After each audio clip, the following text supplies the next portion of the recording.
नमस्कार, कैसे हैं आप सब? मैं शशि आहूजा, इंडियन केफ़िर कंपनी की को-फाउंडर। मैंने एक पहला वीडियो बनाया था राइस वाटर के ऊपर ही, जो मेरा फर्स्ट वीडियो है, जिसमें राइस वाटर और मांड के ऊपर मैंने चर्चा की थी। आज भी मैं उसी को कंटिन्यू करने वाली हूँ। मांड के बारे में बात करूँगी आप सबसे। लेकिन उससे पहले मैं एक छोटी-सी बात और कहना चाह रही हूँ कि बहुत लोगों को पता ही नहीं है कि गट क्या होता है और गट माइक्रोबायोम क्या होता है। तो मैं थोड़ा-सा एक लेमैन की भाषा में आपको गट के बारे में बताऊँगी। हालाँकि बहुत लोग मेडिकल लाइन से नहीं होते, तो उनको नहीं समझ में आता। हम अपनी पूरी बॉडी के जब खाना खाते हैं, तो हम कहते हैं कि हमारे पेट में प्रॉब्लम है, पेट भरा हुआ है, पेट खाली है। तो गट के बारे में लोगों को ज़्यादा नहीं पता, वो गट को पेट ही समझते हैं। तो क्या होता है कि गट जो है वो हमारे माउथ से जब हम खाना खाते हैं वहाँ से स्टार्ट होता है। एक एक ही ट्रैक है जिसको हम गैस्ट्रोइंटेस्टाइनल ट्रैक कहते हैं। वो जो है खाना जब हम खाते हैं वो फूड पाइप से जाके स्टमक में जाता है, स्टमक से जाकर हमारी बड़ी आंत में जाता है, फिर बड़ी आंत से हमारी छोटी आंत में जाता है और छोटी आंत से हमारा पास आउट हो जाता है खाना जो वेस्ट होता है। तो ये जो है वो एक ही पाइप है, एक ही ट्रैक है जिसको हम कह सकते हैं। पाइप भी कह मैं अपनी भाषा में पाइप कह रही हूँ क्योंकि खाना उसके अंदर से क्रॉस होके जाता है, तो एक पाथवे बना हुआ है। तो आप जो आपके माइंड में ये पिक्चर आ गई होगी, हालाँकि इसको हम बहुत डिटेल में भी जा सकते थे, लेकिन मैं शॉर्ट में ही समझा रही हूँ कि खाना जो है वो जब पचता है और न्यूट्रिशन एब्ज़ॉर्ब करते हैं, वो सारा हमारा गट से रिलेटेड होता है। तो गट का तो क्लियर हो गया होगा आपको। अब क्या है कि माइक्रोबायोम क्या है?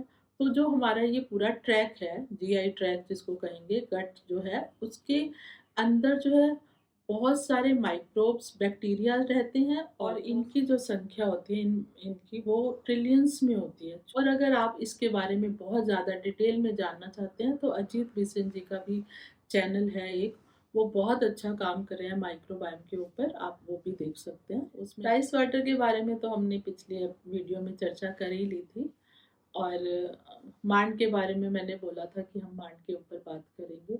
तो आज हम मांड को कैसे यूज़ करना है, उसके बारे में बात करते हैं।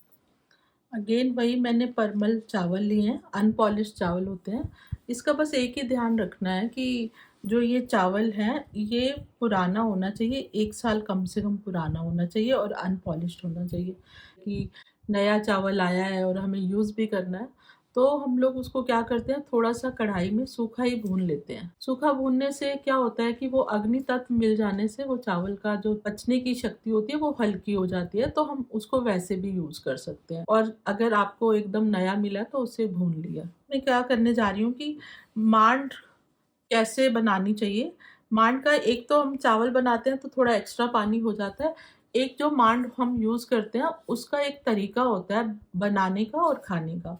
तो जैसे मैंने अभी आधी कड़छी जितने मैंने चावल लिए हैं और मैंने इसको अच्छे से वॉश कर लिया है। वॉश करने के बाद हम लोग क्या करेंगे, एक बर्तन में डाल देंगे पकाने के लिए।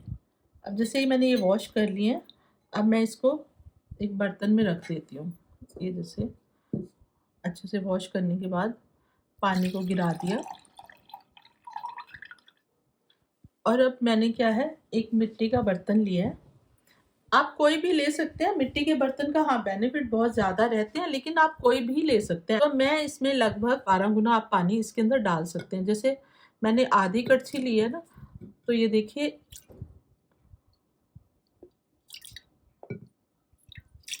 मैंने लगभग 12 कड़छी जो पानी लिया है, आधी-आधी कड़छी ही करके लिया है, तो अब ये एक तरह से 12 गुना पानी मैंने इसमें डाल दिया है।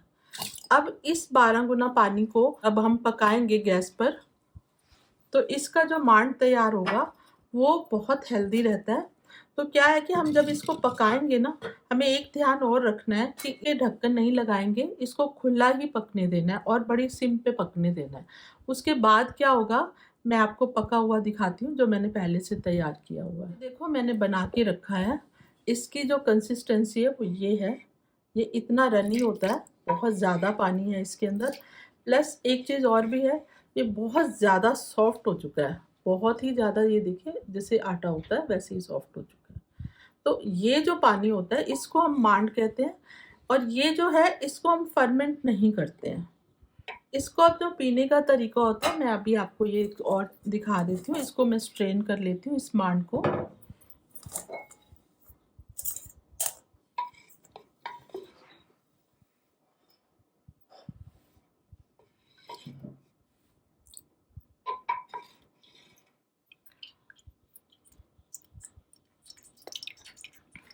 ये आपके बचे हुए चावल की भी हो सकती है, लेकिन अगर आप किसी स्पेशल मकसद के लिए अगर आप चावल का मांड यूज़ कर रहे हैं तो आपको इसी तरीके से ही बनाना है। तो ये देखिए, ये बहुत सॉफ्ट है चावल, और जो है ये मांड हमारा रेडी है। अब ये क्या है कि इसको हमें कैसे लेना है और कब लेना है और क्यों लेना है, इसके ऊपर अभी हम बात करते हैं।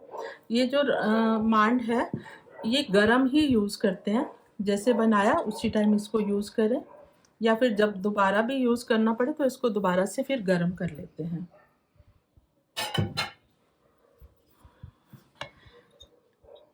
ये जो मांड है, इसको हम बस सिंपल, कुछ भी नहीं करना होता। इसके अंदर क्या डालेंगे अब हम इसको, ये मैंने सिंपल सेंधा नमक लिया है, ये सेंधा नमक डाला है, प्लस मैंने जिंजर पाउडर, जिसको हम सौंठ पाउडर कहते हैं, ये डाला है। और इसको बस गरम ही इसी तरीके से पी लेते हैं। अब ये क्यों पीते हैं, जैसे आप बहुत लंबी बीमारी से उठे हैं, तब आपका जो डाइजेशन है बहुत वीक हो जाता है, उस वक्त हमें ये बहुत हेल्प करता है, और पेट भी भरा रहता है और पचने में भी बहुत हल्का होता है। ये जो आप वैसे बन जाता है, चावल ज़्यादा होता है और थोड़ा पानी बचता है, तो वो जो है वो आपको भारी करेगा। इस तरीके से ज़्यादा पानी से जो हम मांड बनाते हैं वो पचने में बहुत हल्का होता है। और उसमें अगर हम सौंठ पाउडर और नमक डाल देते हैं तो इसको हम ऐसे ही पी सकते हैं, और गर्म ही पीना चाहिए। और अगर थोड़ा सा इसका टेस्ट बनाना है तो इसमें थोड़ा सा जीरा और हींग का तड़का लगाकर हम उसको गरम करके और वो उसमें ऐड कर सकते हैं, और उससे थोड़ा फ्लेवर और अच्छा हो जाता है, तो वो पीना। ये मैंने तड़का बना के रखा है, इसमें जीरा और हींग डाला हुआ है।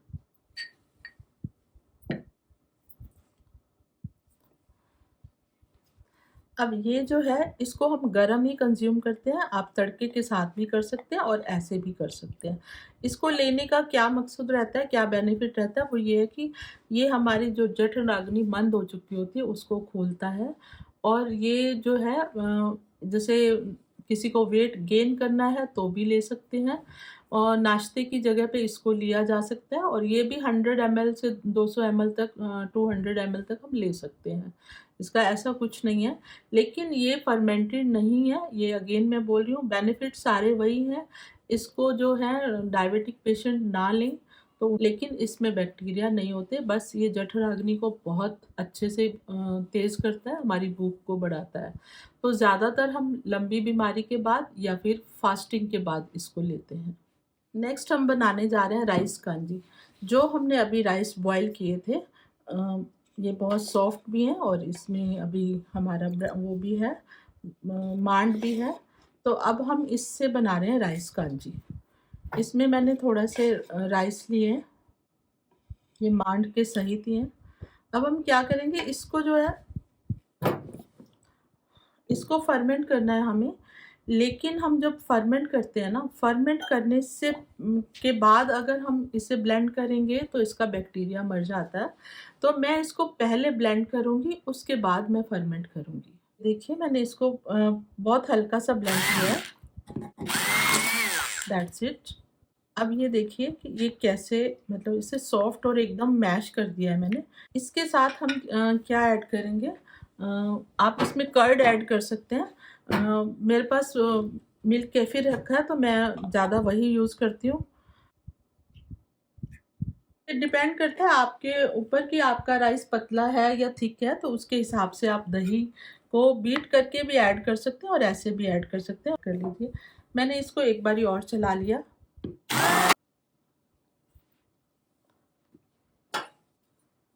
ये सारा मिक्स हो गया।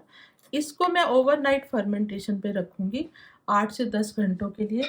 लेकिन उससे पहले मैं क्या करूँगी, इसमें थोड़े से कटे हुए ऑनियन डाल दूँगी, और थोड़ी सी मैं ग्रीन चिलीज जो है वो भी इसमें डाल रही हूँ। ये जो है 10 घंटे तक जब पड़ा रहेगा और ये फर्मेंट हो जाएगा, उसके बाद जो है हम इसमें तड़का लगाएंगे। सिंपल हींग जीरे का तड़का लगाएं या कड़ी पत्ते का तड़का लगाएं। मैंने राई और कड़ी पत्ते का तड़का लगाया है। आपको जो फ्लेवर पसंद हो आप वो वाला फ्लेवर डाल सकते हैं। तो ये हमारी है राइस कांजी। तो मैंने कई वैरायटी आपको बता दी है। राइस वाटर बनाना सिखाया है, राइस कांजी बनानी भी सिखा दी है, और मांड को ऐसे ही बिना फर्मेंट किए हुए भी हम कैसे यूज़ कर सकते हैं। तो ये होता है। इसका क्या फ़र्क पड़ता है कि आप इसको अगर खाना चाहते हैं तो आप इसको खा सकते हैं, और अगर आप इसको खाना चाहते हैं तो इसको थोड़ा पतला कर सकते हैं। वो पहले ही कर लीजिए ताकि बाद में आप कुछ और ऐड ना करें, और जो चर्निंग है वो भी आप पहले ही करके रखिए, बाद में ना करें। ये टेक्सचर है।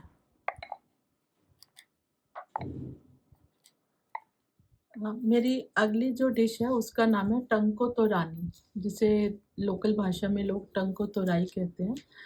ये जो है अभी जो मैंने आपको राइस का दिखाया था, राइस को जो बॉईल किया था और इसका मांड था और राइस थे, ये मैंने उसको बीट किया हुआ है अलग से। फिर से मैं इससे बना रही हूँ टंको तोरानी। तो ये मैंने इसके अंदर सबसे पहले अगेन वही हमारा प्रोसेस रहेगा। हम थोड़ा इसको फर्मेंट करेंगे कुछ घंटों के लिए कर्ड के साथ या मिल्क केफिर के साथ। तो ये मैंने मिल्क केफिर के साथ ही इसको फर्मेंट किया है। और उसके बाद जो है इस पर्टिकुलरली इसको हम 7-8 घंटे के लिए रख देंगे। उसके बाद जो है ये मैंने आपके सामने ये सब रखा है सामान। इसमें क्या वेरिएशन डालेंगे हम, ये मैंने लिया है कड़ी पत्ता, और ये मैंने लिया है अदरक। अगेन ये मैंने पुदीना के पत्ते लिए हैं कुछ। के बाद मैंने लिया है आमा हल्दी। इसका जो फ्लेवर है, इसका नाम हल्दी बोलते हैं लेकिन इसका फ्लेवर जो है वो बिल्कुल आम जैसा आता है। ये मैंने लिया है नींबू के पत्ते, और उसके बाद मैंने कुछ स्लाइसेस नींबू के लिए हैं, और जो ये है मैंने कुछ हरी मिर्च ली है, सेंधा नमक लिया है, और जो है मैंने जैगरी पाउडर लिया है। और मैंने आंबा हल्दी को और जो है अदरक जो है इन दोनों को क्रश करके मिक्स कर लिया है। तो अब हम इसको सबको इसके अंदर डालेंगे। सबसे पहले हम क्या करेंगे, सबसे पहले जो है फर्मेंट करने के बाद, क्योंकि मैं आपको इंस्टेंट दिखा रही हूँ, आपको फर्मेंट इसको करना है, उसके बाद इसका अच्छा बेनिफिट आता है। तो ये मैंने इसके अंदर थोड़ा नींबू का रस डाला, और फिर मैंने इसके अंदर नींबू के कुछ स्लाइस डाले। देन मैंने कुछ हरी मिर्चें डाली, मैंने अदरक और आंबा हल्दी का क्रश किया हुआ पार्ट डाल दिया, सेंधा नमक डाला इसके अंदर, और फिर मैंने थोड़ा जैगरी पाउडर भी डाला, ज़्यादा नहीं डालें। अब मैंने इसके अंदर कड़ी पत्ता डाला।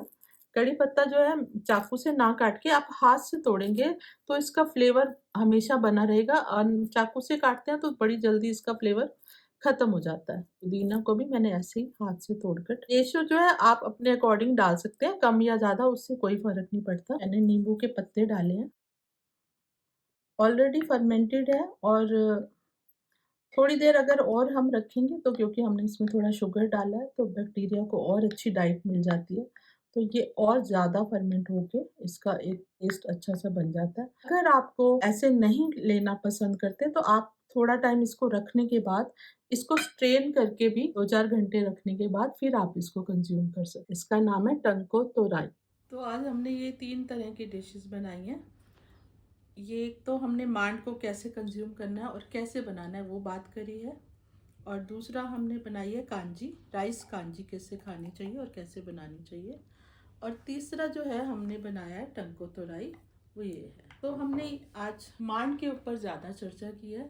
तो अगली वीडियो में राइस, जो हमारे बने बचे होते हैं राइस, उसको हम कैसे यूज़ करते हैं वो बनाएंगे। धन्यवाद, शुक्रिया।